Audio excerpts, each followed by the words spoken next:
might need to stay a little bit longer. Okay, and with that, John. Okay, thank you. It's a pleasure to be here. I have the feeling this is going to be one of my last trips for a while. But so please feel free to interrupt me constantly. This talk is very loosely organized, and I haven't talked about this stuff for a while. So I've been going around giving double beta decay talks all the time. This is a very different framework for doing things. And so if there's anything you don't understand at all, please ask. Okay. So I'm going to kind of give a history of our approach to this problem of calculating weak rates in lots and lots of different nuclei. So because we want to do lots and lots of different nuclei, the approach is pretty phenomenological. And so I'm going to try to discuss how it developed and then talk a little bit about the future. If any of you people here are doing ab initio nuclear theory, I think there's some possibility for doing a lot of these calculations that way. So you could talk about that too. Well, that's not what I'm going to talk about right now. So here's a picture of the landscape. So as you all know, if you wanna really understand what's happening in the R process, you have to be able to simulate it. And to simulate it, you have to know beta decay rates for lots and lots of different nuclei. So all the way out from stability to this path, this indication of the R process path here, or even beyond there. So if you can do an accurate calculation in a few nuclei, it's not so useful. And so what we do instead is inaccurate calculations in a lot of nuclei. But hopefully they're accurate enough to be of some use, and we're trying to make them more accurate. So first of all, calculating these rates is not an easy thing to do. So for example, to calculate beta decay, you first need a really accurate value for the decay energy, because it turns out that the rate of beta decay is proportional to the energy released to the 5th power.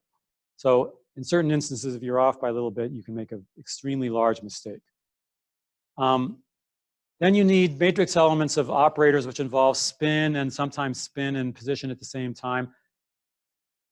They're mostly one-body operators, they're called, but it means they only act on one nucleon at a time. But still, they're calculating those things which change neutrons into protons at the same time, flip the spin and can affect the position of the nucleon. It makes the problem somewhat difficult. And anyway, what I'm saying here is that these operators like to do certain things to the nucleus. So the sigma tau operator, for that instance, this one, likes to create something called a giant gamma-Teller resonance, where the whole sort of spin and isospin of the nucleons are oscillating against each other, and it's sort of a figurative resonance. That thing is about 15 MeV typically of excitation. It's where that operator usually takes you. But for beta decay, you're interested in stuff which is generally far below that, or often below that. So what the operator likes to do is not really what you're sensitive to. You're sensitive to the little pieces of the operator that take you to these other places. That also makes this hard to calculate. So in short, you have to, if you want to do this well, you have to be able to predict masses, the spectra of nuclei, the spectra of final states, and you have to have good wave functions for those nuclei in order to calculate the matrix elements of these operators. Okay, any questions? All right. So I'm always amazed every sort of few years when I come back and look at this problem, I'm amazed that the same things are still being used. So in simulations, people still tend to use these very old, but I guess still, the best there is in a lot of ways, calculations. And again, they have to work for all nuclei. So these people, Moeller and Nix, and they last did, I'm sorry, not Nix, Pfeiffer and Kratz. This is last in 2003 or so, since they've done this kind of stuff. But it's a way of trying to do, model nuclei in a way that you can calculate these things in any nucleus. So what it is they compute masses through something called the finite range droplet model, which nobody else does anymore. And then there's something called quasi-particle random phase approximation, which is the same thing that I'll describe that we've done, but this is a much simpler version. And I'm not even going to bother to tell you what it is. They're able to include first forbidden beta decay. That was the last thing they did. And that kind of helped them take their beta decay rates, which just came from the allowed part, the Gamow-Teller part of the beta decay, and you know, got rid of all these a lot of these outliers. So this is kind of an indication of how well you do compared to experiment. So you're doing a good job if you're within an order of magnitude of the correct lifetime, basically. Yes?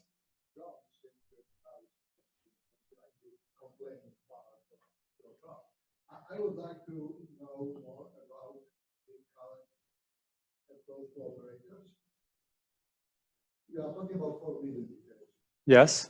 And sometimes we do not really understand why the structure of the operator is responsible for the forbidden transition. So will you talk about it? I don't really have anything to say about forbidden operators compared to allowed ones. Why do you say that that's? Yes, but you sort of, but we know what they are.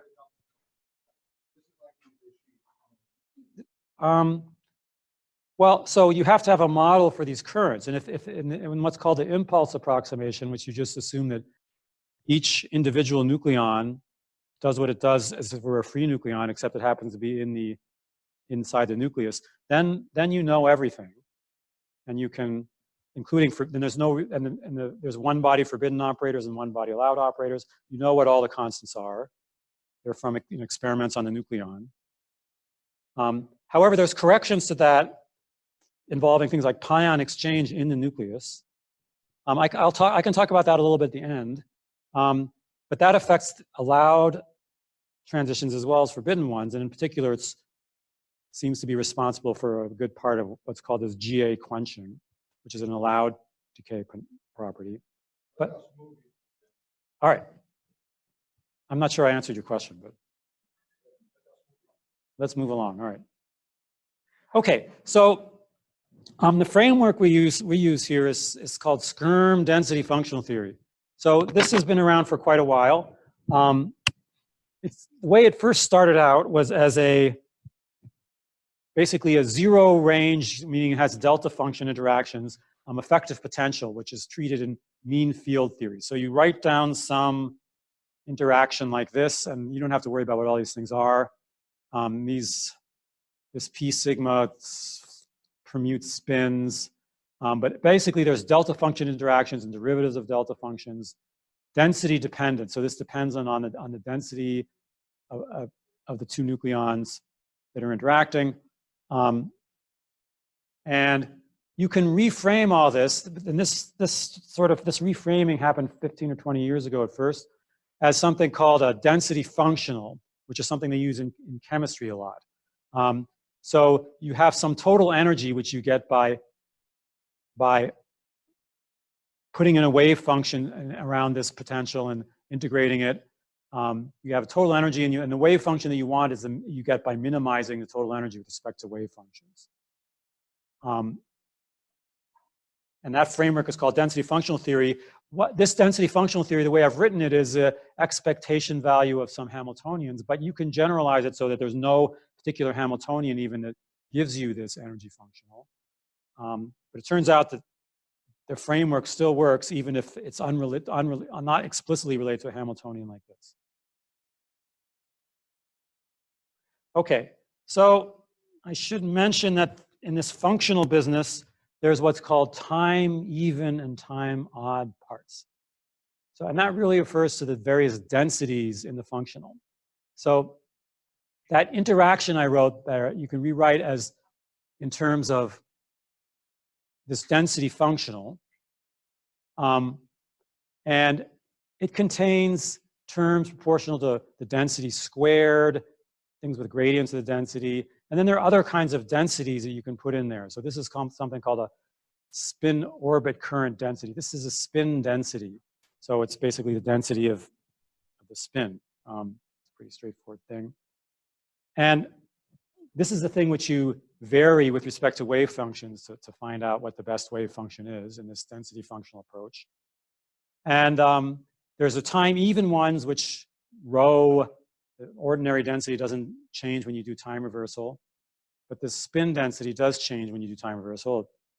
I mean, the spin in general will go from pointing that way to that way, and the spin density will change. So these are the ones which are odd under time reversal, these densities. And you might wonder why I'm making this distinction.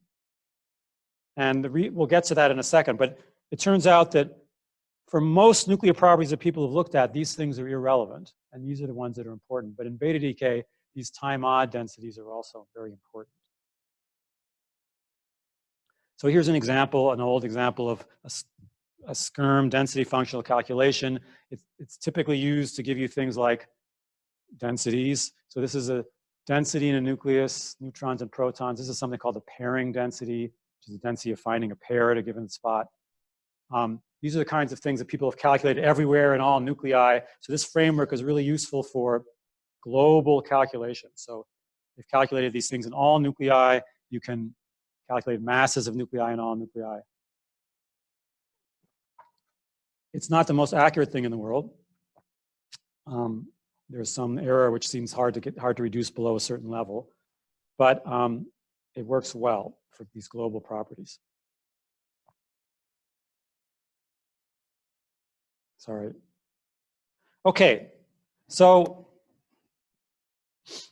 if you want to talk about excited states, which you have to when you're talking about beta decay, because you start in the ground state of one nucleus, but then you decay to a whole set of states in the next nucleus.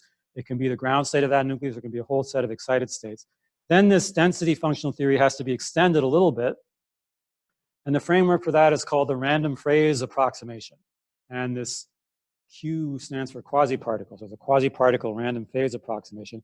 One way of thinking about it is that it is you take this kind of, the density functional theory is a kind of a mean field wave function where each nucleon, roughly speaking, has its own orbit.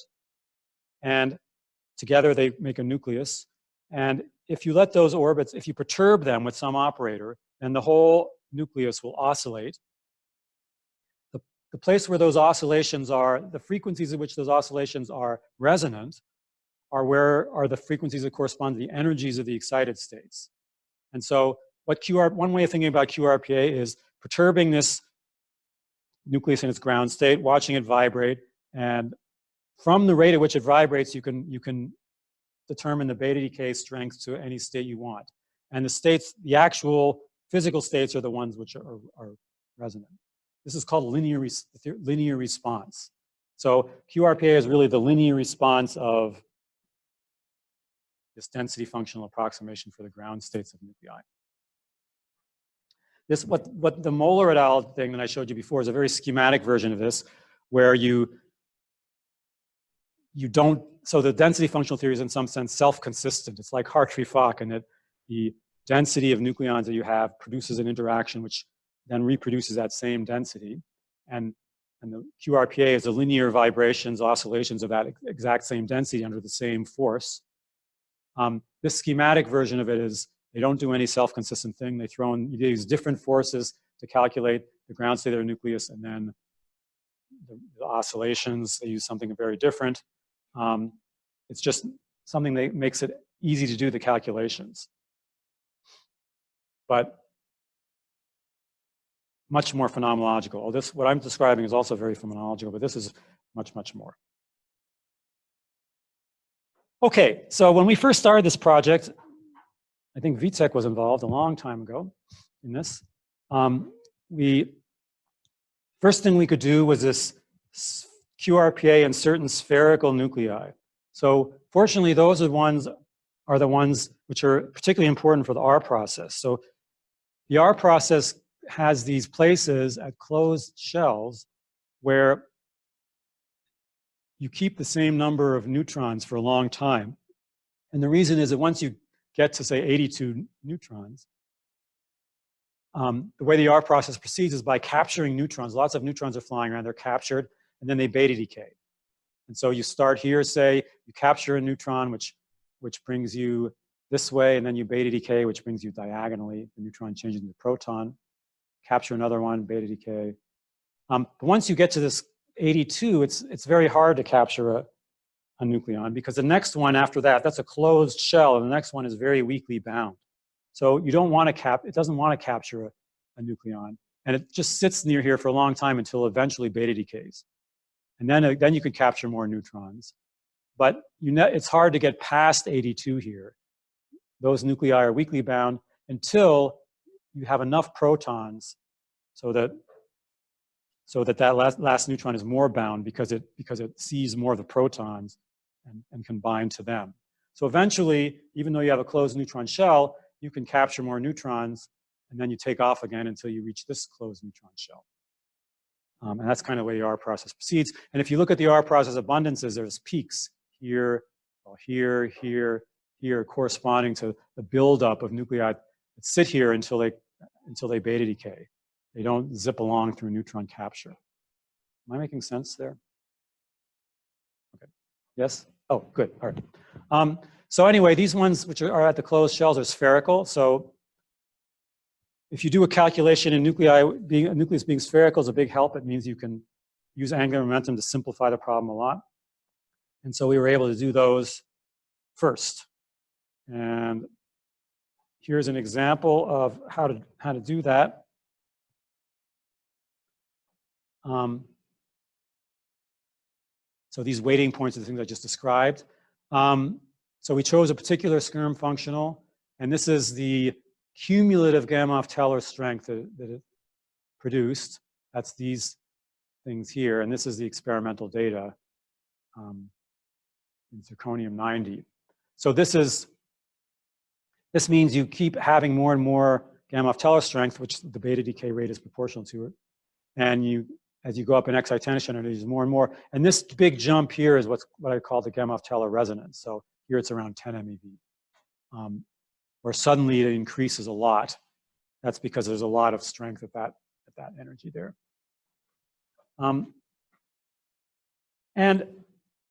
now this is where this time odd thing comes in. There's kind of a free parameter in so to speak, in this QRPA, even after you've done the ground state calculation in your density functional theory. And the reason for that is that this neutron-proton pairing, which involves time odd densities, doesn't affect the ground state of these nuclei very much. I mean, when you have a nucleus in its ground state, and there's a lot more neutrons and protons, then the neutrons like to pair with each other, and the protons like to pair with each other. And neutrons and protons like to pair with each other too, but less strongly usually. And the like particle pairing tends to just kill that out in this density functional theory. So the neutron-proton pairing, the density functional theory is such that it doesn't allow just a little bit of neutron-proton pairing if it's competing with the like particle pairing. The like particle pairing decides we're going to take everything. It's not totally realistic, but that's what happens in DFT, and the neutron-proton pairing has no effect in this approximation. But when you go and calculate beta decay and you're looking at excitations from the ground state, then it has a big effect. And it sort of acts to suppress the beta decay rate. And so what we had to do was adjust its strength because it had no effect in our original ground state calculations, but it did here. We had an extra parameter that was not in the density functional. Density functionals have already been fit to other things. And so we have to adjust it in these nuclei to try to get to a few different nuclei to try to get the calculated rate to be the same as the measured rate. And once we had a value there, then we just went and calculated everything. So there was one free parameter in our calculations which hadn't existed before. And here's some results of calculations. I guess you should look at the blue lines here. These are just strength functions. So this is the thing when you integrate it, you get that thing I showed before. And here is a Gamow-Teller resonance, this big peak. It's a whole bunch of different nuclei. Oops. I'm sorry, I'm on to the next thing here. Okay. Well, we did this in either system, in either calculation. But I guess that's all I want to say about the spherical ones. We did some predictions for these R process simulations when we changed the change the beta decay rates at closed shells to reflect our calculations. They weren't fully consistent because we could only do the ones near closed shells, and so it was hard to conclude too much. Yep.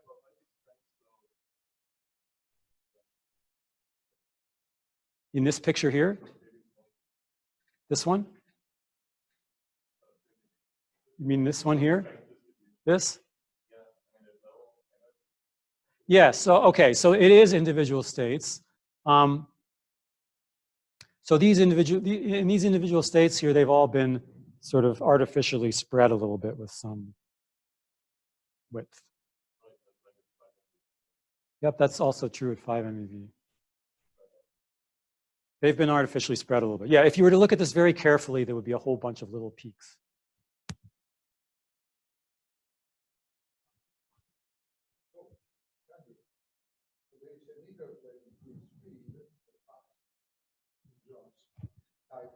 And accuracy. You can, of course, get every single peak.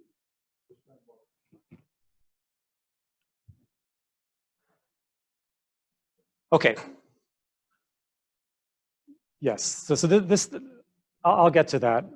In this method, we don't. In this first method I described, we actually calculate all those individual peaks. That's why you see these steps here.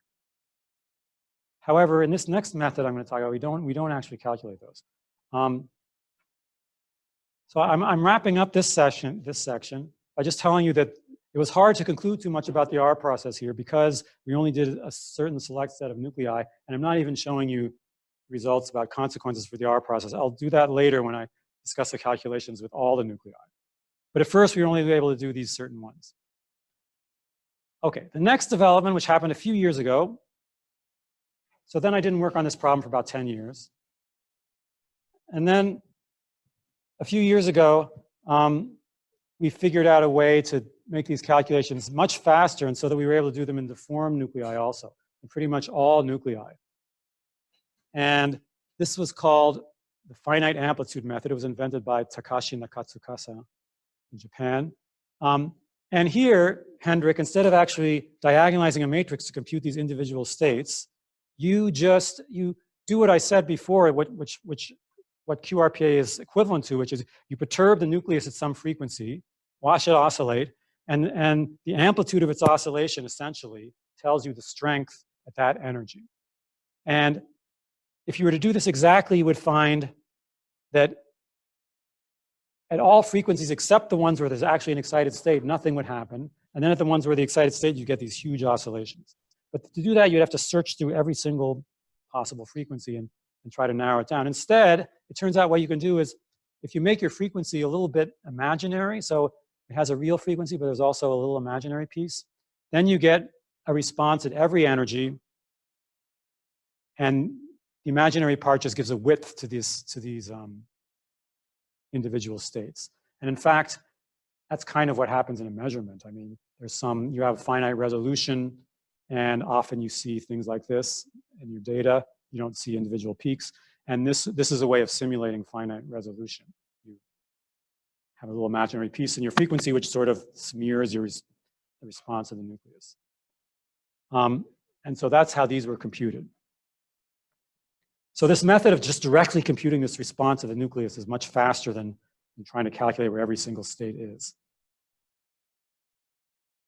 And then to calculate the beta decay rates, what we did was instead of calculating this for every frequency and then trying to integrate it with the proper phase space to get the beta decay rate, we did this trick of taking a set of frequencies in a complex plane. You don't have to take nearly as many as you do to produce this figure. And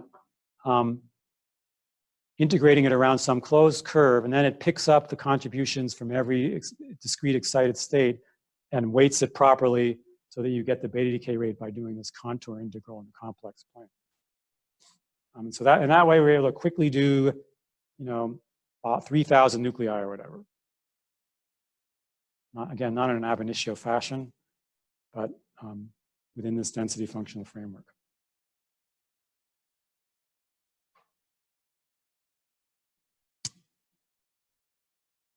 Okay, so There were sort of two individual projects with this. I had a student and a postdoc, and they each did individual projects with this thing.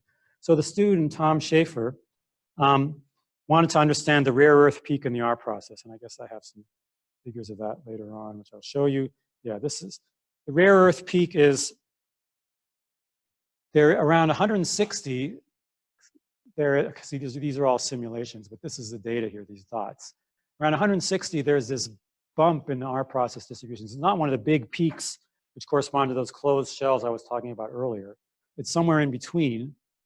It's called the rare earth bump or peaklet or whatever. And there's different ways of trying to understand it. I won't talk about that. But my student Tom wanted to see the effects of changing various of terms in this density functional on this rare earth peak. We want to do a calculation of all the beta decay rates around there so we could simulate that rare earth peak in a reaction network. So here is this time odd part of the density functional. It's got this proton-neutron pairing in it with this parameter that's fixable. And he also adjusted one or two other of these parameters. None of these parameters have any effect on, this is the time odd part of the density functional. None of these parameters have any effect on none of them have been ever really fit. So all the work that people did with Skyrme functionals to describe masses of nuclei never involved any of these terms because those don't affect ground states of even nuclei. So he just played with one or two of them. This is just showing how playing with some of these parameters changes the strength distribution. Here's this fit of the neutron-proton pairing, which I showed you before. It's not nearly as good around here as it was in those closed shell ones, but still gave us some region for this pairing strength to focus on, at which the experimental rates and the theoretical rates were pretty close. These are the ones he used to adjust that, those nuclei. And the other kind of interesting, at least for us, the interesting development here was the ability to treat odd nuclei, which we couldn't do before. So odd nuclei you can treat in this density functional theory, but it's much harder because the states in odd nuclei are much closer together. They have different angular momenta. It's not just 0+ for the ground state. To treat them properly involves delicate calculations. ORPA in itself is more complicated and less reliable because you know, when you in an even nucleus, there's a big energy gain from pairing. As soon as you break a pair to get to an excited state, you lose a lot of binding energy, and that makes the RPA more stable. These oscillations are more stable. If you have a lot of low-lying states very close together, then the concept of an oscillating mean field is harder to maintain. But nonetheless, you had an approach to this where you take these in an odd nucleus. They don't have angular momentum 0 anymore, so you have a whole set of states which are degenerate, substates with different values of the JZ. And the way we treated that is by something called the equal filling approximation, where you take an ensemble of nuclei corresponding to the different set of degenerate states, and then you look at write down some density matrix for the ensemble, and you perturb the ensemble and see how that evolves. It has important effects in it, which you can't get in a much cruder approximation, which some people use, which is to pretend that the odd nucleus is an even nucleus with an odd number of particles. Now, that probably doesn't mean very much to you. But what it means is,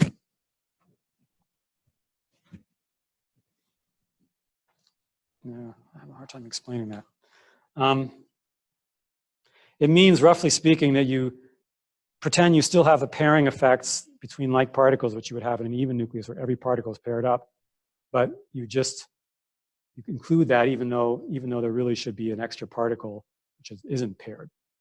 And this extra unpaired particle makes a difference in the strength function here. So you can see this is the effect of acting on that unpaired particle. It's absent in this approach in which you pretend there's pairing everywhere. Okay, I'm saying things are rather vague at the moment. So are there any questions about any of that? Too vague? Okay.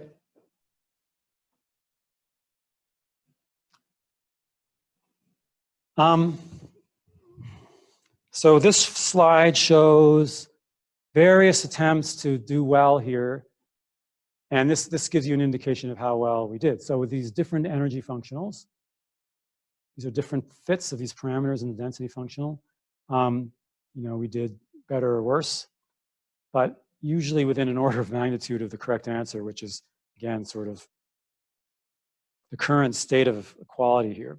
This one wasn't so good. And that's in the nuclei that have been measured, and then we were able to predict all these other ones which haven't been measured, which are too far from stability to measure, which is the reason you need all these calculations in the first place. So a lot of these nuclei far from stability are just not accessible yet. When FRIB comes online, a lot more will be accessible, but there still will be some that aren't. I'm not going to bother showing that. So here's the effects on the R process. This rare earth bump. So he looked at all the nuclei that could affect this. And this black line is a prediction you get with the old rates from Peter Muller.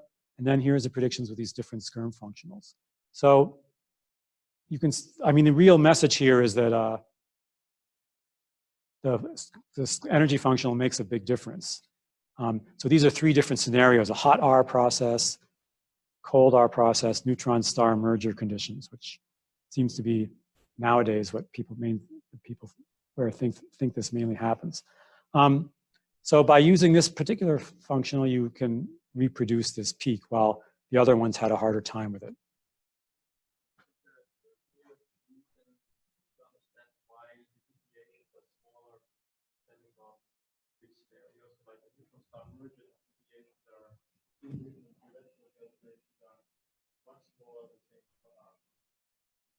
Well, so they're more like this cold R process, which I guess is because this is sort of a cold R process.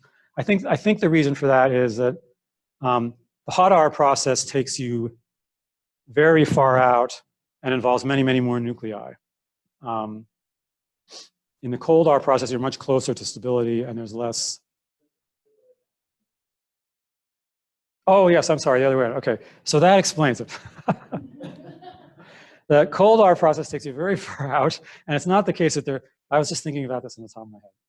So I can come up with an explanation for either one, either an incorrect one. So I think the correct explanation is the cold R process takes you very far out, very far from stability. The rates are easier to calculate. They're much more certain. And I will come to the reason for that in a minute. So I think if a large part of the R process takes place far from stability, then these models their predictions should be close together.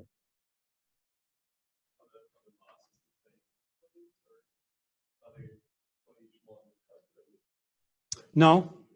They all have their own masses. They're all completely self-consistent models.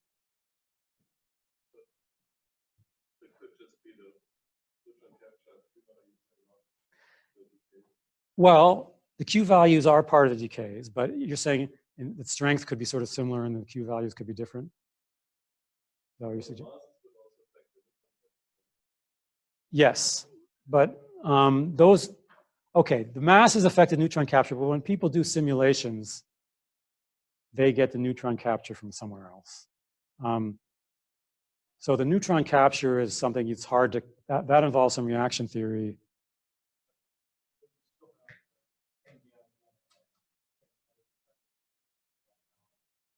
Yes, right. Oh, yes, right. Yes, the place of where the location of the R process path in equilibrium is going to depend on these masses.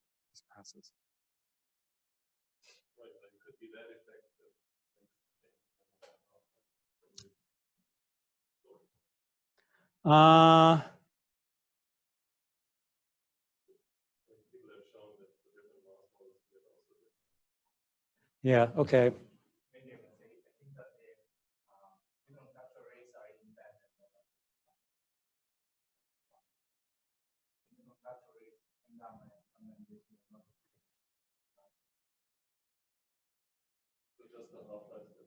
I think just the half-lives. I mean, they've.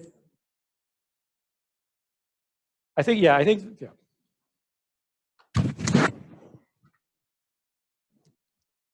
I don't really remember. Yeah, no, it's a good question. I'll have to tell you later. So you're saying that if the masses for these predicted are very different, then, but I think the masses these things predict aren't so different. I think there's much more variation in the beta decay rates than in the masses.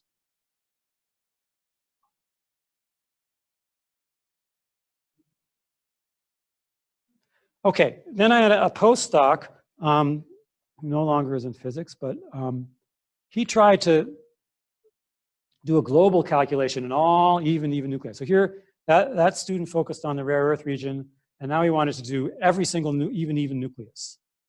This was developed around the same time as his way of treating odd nuclei. So he did not do the odd nuclei in this case, just the even ones. And he wanted to try to fit a Skyrme functional to properties of beta decay-like properties. So the energies of gamma-Teller resonances, other kinds of related resonances, some beta decay rates, and then try to calculate all the unknown ones. And I won't go through how this worked in detail, but it turned out in any way that only two parameters really affected anything. There was a parameter which is directly related to the energy of this gamma-Teller resonance, and there was this neutron-proton pairing. And once you specified those, you could pretty much adjust anything else you wanted, and it wouldn't change anything very much. It would not improve the fit. And these figures are just indications of how well we did. And but this is this phenomenon here is what I was saying before, which is that as what's plotted here is the experimental versus theoretical rate as a function of Q value. So you can see here that as you go to high Q value, you almost always get closer to the right answer. And maybe I will tell you why that is right now. I have another slide on that I was going to show later. Yeah, so why is that?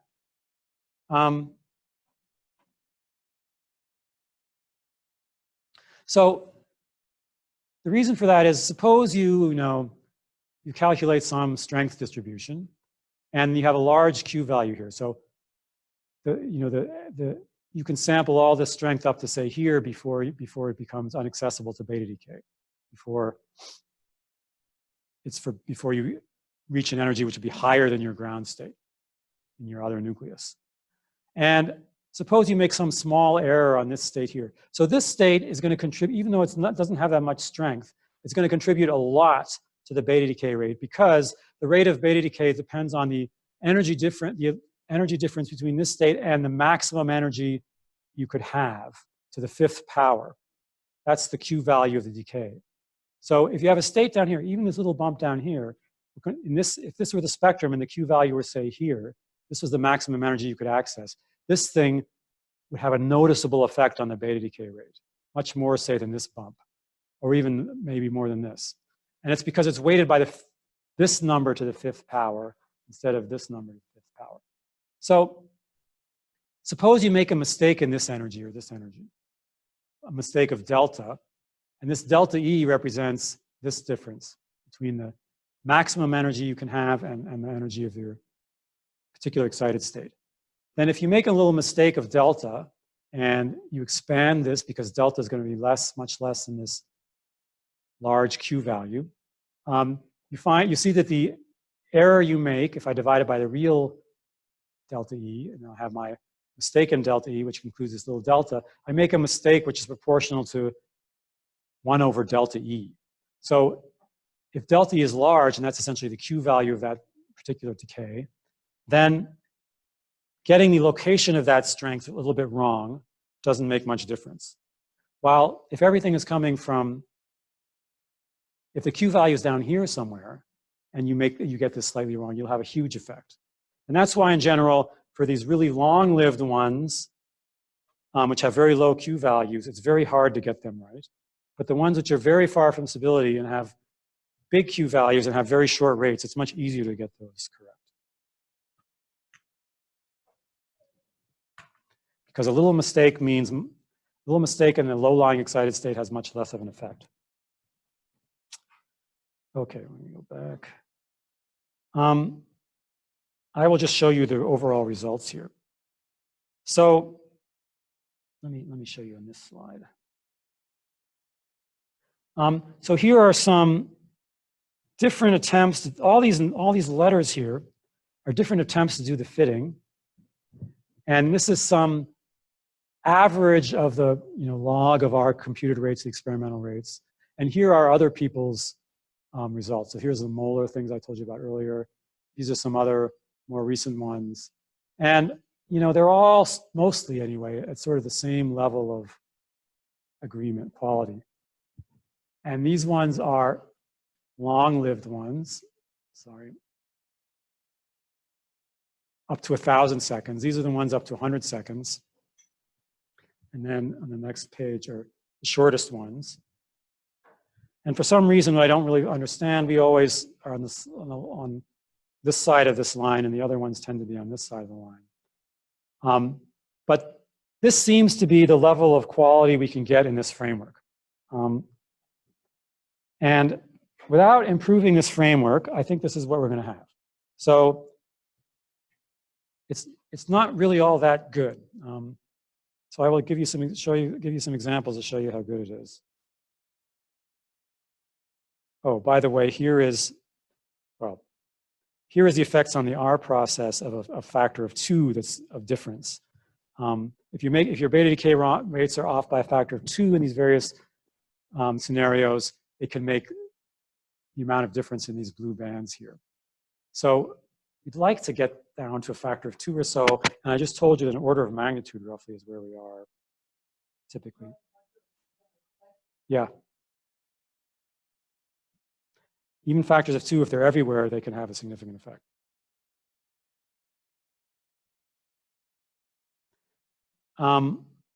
Just to give you an example of the quality of these calculations for things like strength functions. Here's some examples of work that's been done with people that my graduate student Evan Ney did with people at MSU. So this is something which Artemis just showed me this morning. And so here's some experimental strength functions. Here's the measured strength function at really low energy. So here they're only up to 8 MeV. So this doesn't include a giant gamma of teleresonance. But if you look at the shell model here, and here's the Skyrme QRPA, and here's the molar calculation. So we're a little better than them, but not as good as the shell model in reproducing this. But none of them are all that great. Here is some electron capture work for Remco. So this is rubidium 88, and here's the shell model prediction. Here's the QRPA prediction. The shell model's better. Here's the data. Here's another one, niobium 93. This is the data, shell model. QRPA is a green thing. It's got this too much strength at low energies in general, and it's too concentrated. And unfortunately, unless we somehow go beyond this framework, I don't think we're going to do better than this. I think we've kind of reached the limit of what we can do with this standard QRPA. So how would we go beyond that? I will skip to that. So the ideal thing to do would be an ab initio calculations. And for example, you could calculate these things, at least the low-lying beta decay, you could calculate it with coupled clusters or in the IMSRG. But I don't think you're going to have a global calculation everywhere for simulating the R process for a while. And so we'd like to improve this density functional framework all we can. And to go beyond QRPA, there's something, or beyond RPA, there's something called second RPA. And what that is you can think about these resonant oscillations I was telling you about before as phonons. They're like bosons. So an excited state in the RPA is kind of like a lattice vibration. It's like phonon. And you can have more of one of these going on at the same time. So the RPA, this oscillations of the DFT ground state are too simple because the DFT ground state is too simple. And really, if you write things in terms of those phonons, which come from the oscillation of the DFT ground state, you can have two of them at one time. And when you do that consistently, you find that this RPA strength, which tends to be very concentrated, gets spread out like it is here. This is what's called second RPA, in which you include two phonons and alongside the one phonon, which is your RPA oscillation. Here's the experimental data, so it's not spread out enough. What is this? This is not beta decay. This is some E squared. This must be a quadrupole strength function for oscillations in the same nucleus. And the strength is too spread out, but the second RPA is much better than the ordinary RPA.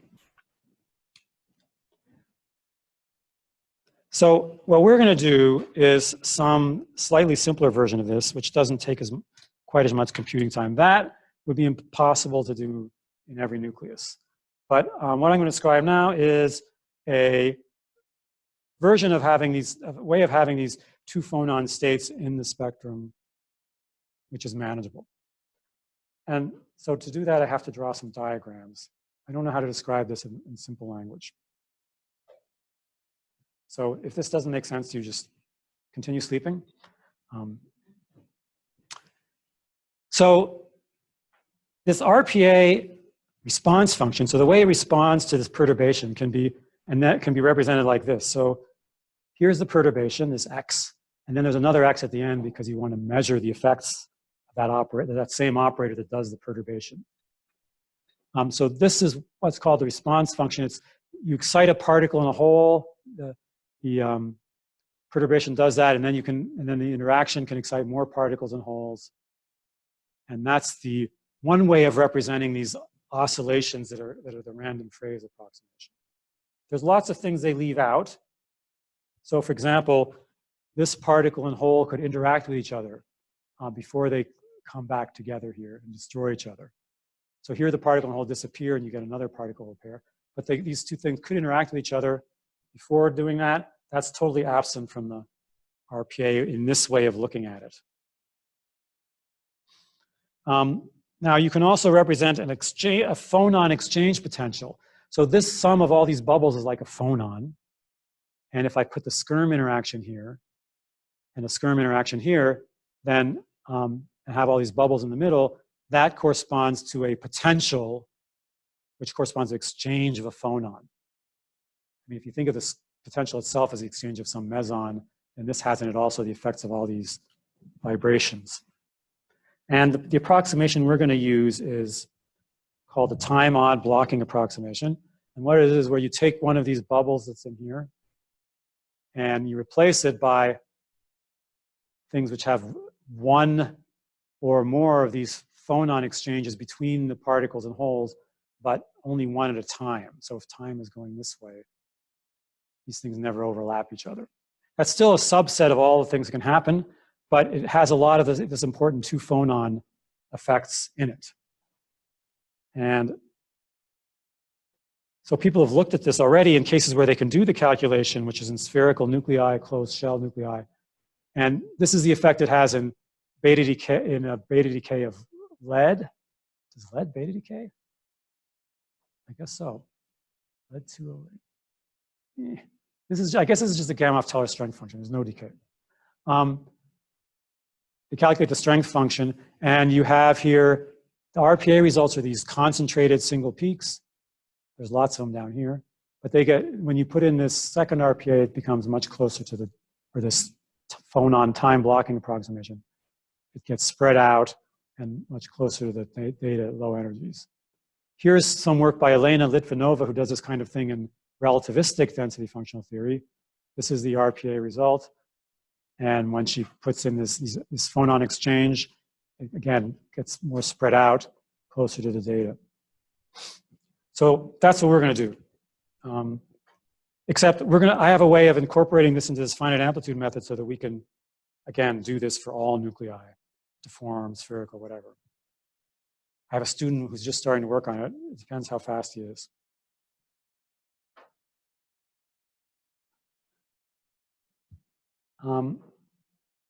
Okay, so finally, let me say a little bit about currents, since I was asked about this before. So,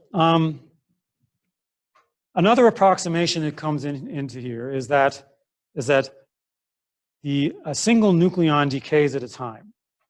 And that's not the only thing that can happen in a nucleus. So that's represented by this picture here. I haven't put the electron here, but this is a neutrino coming out, and an electron would come out in beta decay. I first drew these diagrams for double beta decay, and the electrons are just getting in the way, so I took the electron line out. And I just have a little picture to show what happens there. So this is a very simple wave function here, where you have a filled neutron Fermi C and a filled proton Fermi C, and say one valence nucleon. And this picture here, this diagram, just corresponds to the that neutron near its Fermi surface turning into a proton near its Fermi surface for a low-lying beta decay. And there, that's the beta decay. Now, other things can happen. So these nucleons can exchange two nucleons can exchange a pion, and that can cause a beta decay. So if you're used to thinking about nucleons and nucleon excited states, then roughly what this would correspond to is, here you have a neutron or a proton. It exchanges a pion with this nucleon that decays. And before it decays, this pion interacts with it and excites it up to, say, a delta resonance of the nucleon. And then the delta resonance decays, emits this neutrino and an electron, and turns into a proton. And this is something which you can't represent as just one nucleon by itself doing something, because it requires two nucleons to be around for that to happen at all. And so if the way you're thinking about beta decay is just a bunch of nucleons, each of which is decaying, you will miss things like this. And so I have another picture to show what that corresponds to. So now here's this valence neutron. But there's another neutron here. That's this one, say it could be a proton, but here it's a neutron. It's just sitting there, not changing its state, but it exchanges a pion with this one and stays in the same state. It just goes back to where it started. But this one decays. And then you end up with that again. But it's a completely different process, and you don't see that in the way we normally treat beta decay. So it turns out that there was a group of people doing ab initio calculations, looked at this exchange current, and found out that it accounts for a significant part of what's called GA quenching.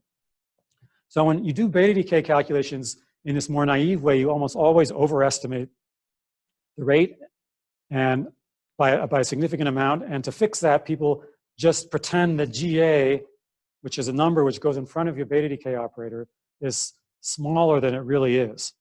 And that cures the overprediction of rates in your calculation. It's called GA quenching. It really has nothing to do with GA. It's just a way of correcting the mistakes you're making in your nuclear structure calculations. But one of the mistakes is the omission of these two-body currents. And when people put them in, and also do a better job with correlations and by doing their ab initio calculation, they find that what you find that if you don't do that, and you plot here your expected beta decay matrix elements versus or squares of matrix elements versus theoretical ones. If you were doing perfectly well, you'd lie on this dotted line here. If you just do the naive thing, you always sort of lie on a line like this orange one, the results of your calculations, which is why people can fix it by pretending GA is some different number. That just sort of rescales the slope of this line, and then they end up on this one, the one they want to be on. This green line shows what you get if you don't do that, but you include more physics, including these two-body currents. So that almost gets you back to this line you want to be on. This is in the SD shell, and this is in the PF shell. It doesn't work quite as well there, but still most of the quenching seems to be explained in these ab initio calculations, and a large part of that is from these two-body currents. So we're going to include those. And that's what Evan's thesis is going to be. That's it. Thanks.